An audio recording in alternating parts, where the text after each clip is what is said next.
नमस्ते। आज हम लोग कॉलेरा डिजीज़ के बारे में डिस्कस करेंगे।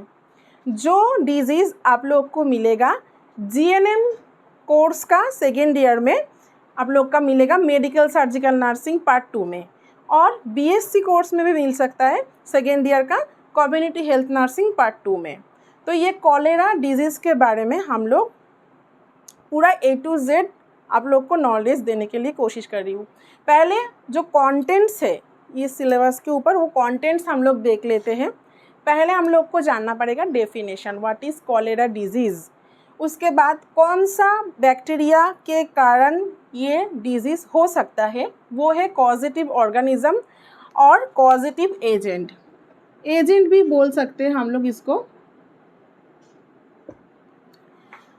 ये जो बैक्टीरिया है वो कैसे ट्रांसमिशन करते हैं, जैसे ट्रांसमिटेड कैसे होता है। सोचिए एक पेशेंट का पॉजिटिव है कॉलेरा, उसके बाद सेकेंड जो ट्रांसमिशन हो रहा है किसी के अंदर, उसका प्रोसेस के बारे में जानेंगे। उसके बाद 4th नंबर का कंटेंट्स क्या है। नेक्स्ट, क्लिनिकल फीचर्स और क्लिनिकल मैनिफेस्टेशन आइदर सिम्टम्स, जो देखने को मिलेगा पेशेंट को, जो प्रॉब्लम दिखेगा वो है सिम्टम्स। उसके बाद है इंक्यूबेशन पीरियड, जैसे कि बैक्टीरिया शरीर के अंदर घुसने के बाद सिम्टम्स मैनिफेस्ट होने के बीच में जो टाइमिंग है उसको बोलता है इंक्यूबेशन पीरियड। तो कॉलेरा के लिए इंक्यूबेशन पीरियड क्या है वो भी जानना पड़ेगा। उसके बाद डायग्नोसिस, कॉलेरा जो हुआ है लेबोरेटरी कौन से टेस्ट के थ्रू हम लोग जान सकते हैं कि हाँ कॉलेरा हुआ है, वो है डायग्नोसिस, उसके बारे में भी जानना है। उसके बाद क्या मैनेजमेंट हो सकता है इस डिजीज़ का, वो भी जानना है। कुछ बहुत नर्सिंग मैनेजमेंट है, कुछ बहुत मेडिकल मैनेजमेंट भी है। और प्रिवेंशन, जैसे कि हम लोग पहले से कौन सा मेंटेनेंस के थ्रू ये रोग को हम लोग प्रोटेस्ट कर सकते हैं, वो है प्रिवेंशन, कि जैसे हम लोग का ये कॉलेरा ना हो उसके लिए जो हम लोग का सॉल्यूशन है वो है प्रिवेंशन। पहले जानना पड़ेगा कि डेफिनेशन क्या है कॉलेरा का। पहले एकदम मान लीजिए कि कॉलेरा एक बैक्टीरियल इन्फेक्शन है। कौन सा bacteria? Gram negative bacteria. Gram negative bacteria के थ्रू कॉलेरा हो सकता है। और क्या बोल रहा है, ये कॉलेरा होने से सीवियर डायरिया आपको देखने को मिलेगा, बार बार लूज मोशन आपको हो सकता है बहुत ज़्यादा। उसके बाद डिहाइड्रेशन, बहुत ज़्यादा लूज मोशन होने के कारण डिहाइड्रेशन तो आपको होगा ही। उसके बाद ये कैसे स्प्रेड करता है, कॉन्टामिनेटेड वाटर एंड फूड, मतलब जहाँ पे अब सोच लीजिए क्लीन वाटर बस सेफ वाटर नहीं है फिर भी आप पी रहे, ये आइदर जहाँ पे एफिशिएंट मतलब आपको एडिक्वेट वाटर नहीं मिल रहा है जहाँ पे लोकेशन में, तो इसके कारण ये कॉन्टामिनेटेड हो सकता है पानी। ये इन्फेक्शन के थ्रू आपको सीवियर डायरिया देखने को मिलेगा, जैसे कि आपको बार बार लूज मोशन हो सकता है। बार बार लूज मोशन होने के कारण आपका शरीर से बहुत ज़्यादा फ्लूइड निकल जाएगा, तो आपके शरीर में फ्लूइड का डिक्रीज होगा लेवल, तो आपको उसका डिहाइड्रेशन हो सकता है। पानी का कम होने से उसको डिहाइड्रेशन बोलते हैं, तो डिहाइड्रेशन आपको देखने को मिलेगा। एंड ये जो कॉलेरा रोग है ये आपको कौन सा कारण हो सकता है, मेन कारण है contaminated water and food. Contaminated water मतलब जो पानी सेफ़ नहीं है पीने के लिए, उसमें बहुत सारा गंदगी हो सकता है, बाहर का पानी हो सकता है, या क्लियरली जहाँ पे हाइजीन मेंटेन नहीं होता है वो वाला फूड और वाटर से आपको ये कॉन्टामिनेटेड होके आपको कॉलेरा डिजीज़ हो सकता है। ये बैक्टीरिया आपको उधर ही मिलेगा। कौन सा बैक्टीरिया? कॉजेटिव ऑर्गेनिज्म क्या है कॉलेरा के लिए? इसका नाम है vibrio cholerae, VIBRIOCHOLERAE, vibrio cholerae. ये कॉलेरी या कॉलेरा सेम प्रोनाउंसिएशन है, ये सेम स्पेलिंग भी है। ये विब्रियो कॉलेरी बैक्टीरिया का नाम से ये डिजीज़ का नाम मिला है, ठीक है। Next, mode of transmission of cholera. Cholera disease कैसे ट्रांसमिटेड होता है? पहले ही हम लोग डेफिनेशन में जान चुके हैं कि कॉन्टामिनेटेड फूड एंड वाटर के थ्रू ये ट्रांसमिटेड होता है। जैसे कि बोल रहा है कि इन्फेक्टेड पर्सन का जो फीसेस है, मतलब डिस्पोजल जो मटेरियल है, वो कभी भी आपका ड्रिंकिंग वाटर के पास आएगा तो ये कॉन्टामिनेटेड हो सकता है। और likely spreads in area with इनएडिक्वेट water, जहाँ पे पीने के लिए पानी नहीं मिल रहा है, सेफ पानी या क्लीन पानी नहीं मिल रहा है, उधर ये डिजीज़ हो सकता है, क्योंकि उधर का आदमी कॉन्टामिनेटेड वाटर को पीने के लिए यूज़ करते हैं। और सीवेज डिस्पोजल, जहाँ पे पीने का वाटर और सीवेज डिस्पोजल वाटर एक साथ रहता है रिलेटेड, तो वहीं पे ये बैक्टीरिया ग्रो करते हैं। It's not spread directly 1% to another person, मतलब जैसे कि मेरा हुआ है, मतलब मेरे से मेरा फ्रेंड को भी हो जाएगा, ऐसा कोई बात नहीं है। मतलब ये टच करने से या पास आने से नहीं होता है, ये फीसेस के थ्रू या फूड और वाटर के थ्रू ये ट्रांसमिटेड होता है मेनली। अभी हम लोग देखेंगे सिम्टम्स, मतलब अगर आपको मतलब बैक्टीरिया आपका अंदर घुसे है तो आपको सिम्टम्स क्या क्या मिलेगा डिजीज़ होने से। डायरिया तो होगा ही, बहुत सारा आपको लूज मोशन होगा। कभी कभी कॉलेरा के लिए स्पेशली ऐसा बोला जाता है कि जब भी राइस वाटर, जैसे राइस धोने से जो वाइट प्लेन वाटर मिलता है हम लोग का घर में, वैसे ही देखने को जब आपको स्टूल होगा तब उसको बोलेगा कि कॉलेरा का वो डायरिया है, ठीक है।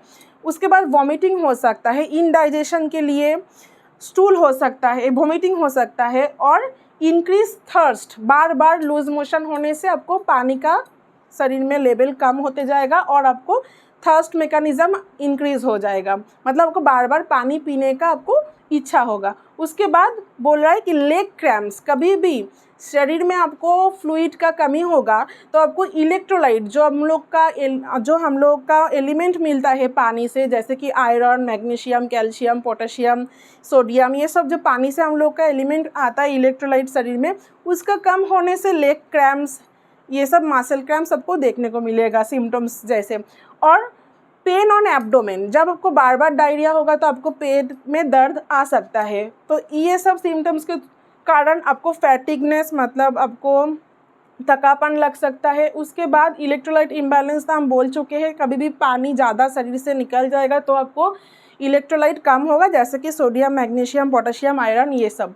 लो ब्लड प्रेशर, पानी कम होने से ब्लड प्रेशर भी कम होगा, आप लोग को पता ही है। और डिक्रीज यूरिनेशन, मतलब आपको यूरिन भी कम होगा, क्योंकि ज़्यादा पानी आपको यूरिन फीसेस के थ्रू पास हो रहा है, ज़्यादा आपको फीसेस के थ्रू पानी निकल जा रहा है, इसलिए आपको यूरिनेशन भी कम हो जाएगा। रेस्टलेसनेस, मतलब आपको हार्ट रेट नॉर्मल नहीं रहेगा, वो ज़्यादा हो जाएगा, तो आपको थोड़ा सा ईजी कंफर्टनेस नहीं लगेगा, आपको रेस्टलेसनेस लगेगा, ठीक है। ये सब सिम्टम्स दिखेगा, mainly diarrhoea, vomiting, abdomen pain, ये सब, और उसके रिलेटेड आपको dehydration, electrolyte imbalance, low blood pressure, increase heart rate, ये सब। उसके बाद हम लोग देखेंगे इंक्यूबेशन पीरियड। अभी आप लोग को ये बताना चाहते हो कि इंक्यूबेशन पीरियड क्या है। ये है कि कभी भी जो बैक्टीरिया आपका शरीर में आ रहा है और आने के बाद जो सिम्टम्स हो रहा है, इसका बीच में जो टाइमिंग है, बिटवीन टाइम जो है, वो है इंक्यूबेशन पीरियड। सोचिए अभी मैं पानी पिए हूँ तो मेरे अंदर कोई बैक्टीरिया गया है, तो इस टाइम से जब तक मेरे को बीमारी नहीं होगा, कोई सिम्टम्स नहीं दिखेगा, इसका बीच में जो टाइमिंग होता है वो है इंक्यूबेशन पीरियड। तो कॉलेरा के लिए जो इंक्यूबेशन पीरियड है वो यूजुअली 2 to 3 डेज़ होता है। बैक्टीरिया अभी घुसेगा तो 2-3 दिन में आपको सिम्टम्स दिख जाएगा। और इसका एक रेंज भी है, रेंज इसके हिसाब से है कि कितना बैक्टीरिया आपका अंदर गया है, कितना कॉन्टामिनेटेड वाटर आप पिए हैं, इसके ऊपर डिपेंड करता है।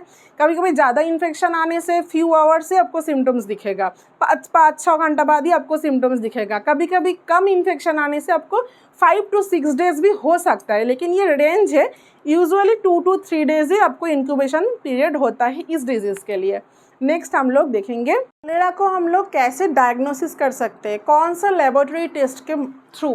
लेबोरेटरी टेस्ट तो करना ही है, जैसे कि आपको सिम्टम्स देख के पता चलेगा वैसे ही आपको लेबोरेटरी में जाके टेस्ट कराना है।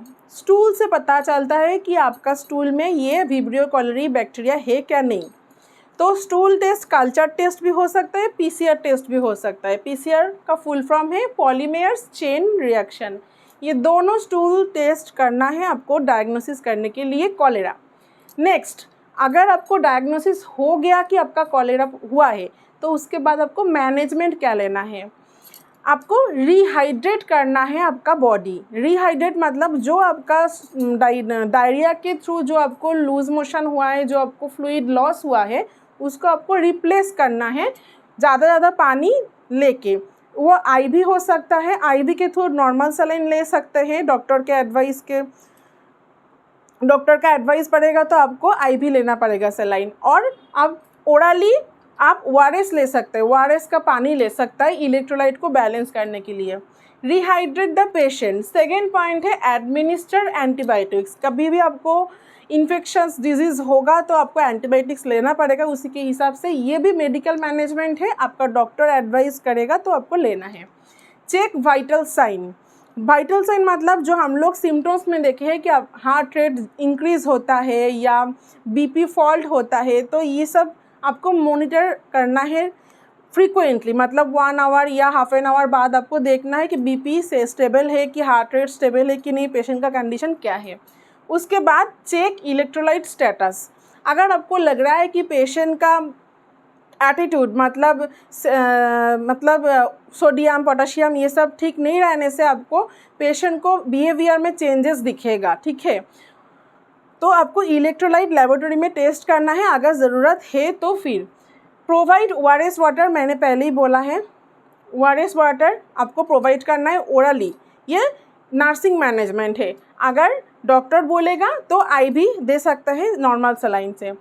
प्रोवाइड प्रॉपर सप्लीमेंट, अगर लेबोरेटरी टेस्ट में आपको दिखेगा कि सोडियम कम हुआ है या पोटेशियम कम हुआ है, सोडियम कम होने से पेशेंट डेट टाइम ये सब ठीक से पहचान नहीं पाएगा, पोटेशियम कम होने से पेशेंट का क्रैम्पिंग ज़्यादा होगा, ये सब हो सकता है, ठीक है, इंसोम्निया हो सकता है, तो इसलिए सप्लीमेंट्स जो है सोडियम पोटेशियम ये सब एलिमेंट का जो सप्लीमेंट होता है वो सही में देना पड़ेगा। मॉनिटर्ड फ्रीक्वेंटली, मॉनिटर्ड मतलब पेशेंट को एटीट्यूड, साइकोलॉजिकल, फिजियोलॉजिकल आपको मॉनिटरिंग करना है कि पेशेंट कैसा है, उसका स्टेटस आपको रिपोर्ट करना है डॉक्टर के पास।